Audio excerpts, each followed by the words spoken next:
road ઉપર ને બીજા રોડ ઉપર આવી મોટી સંસ્થા પંજરાપુરની છે એવા આગળ ગરડા ભૂજ જે ઢોર હોય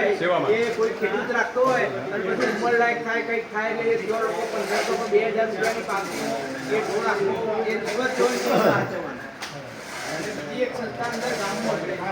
આ 100 વર્ષ જૂની સંસ્થા છે તો આનું બધું નિભાવ પેલા માણસાના જે વાણિયા છે એ એનું વહીવટ કરે અને એક પારદર્શક વહીવટ છે તમારા સંપર્કમાં હોય તો દર ઉત્તરાયણના દિવસે લગભગ આ આજુબાજુના ગામડાઓથી જ્યાંથી બોમ્બેથી વાણિયા આવીને દરેક ગામમાં ડેરી પર બેહ્યું છે અને લગભગ 50-60 લાખ રૂપિયાનું દાન આવે છે તમારા સંપર્ક હોય તો એક કામ સજેસ્ટ કરીએ તમે નંદી એક કાંકરેજો દાંતીવાડાથી જાઓ જુનાગઢથી જાઓ અને આમના વચ્ચે કોઈ બે ભાગ થઈને તમે જો આ જે 6-7 વાછરડી બધી ગીરની વાછરીમાં કાંકરેજ નંદીની હવે સારું તૈયાર કરી હોય તો થોડો ખાલી એનો સંપર્ક કરી કે તો એકવાર દાંતીવાડા લઈને જરૂર સંસ્થાના જે પ્રમુખ કાર્યકર્તા હોય એમને આપણે જાણ કરીએ અને સંપર્ક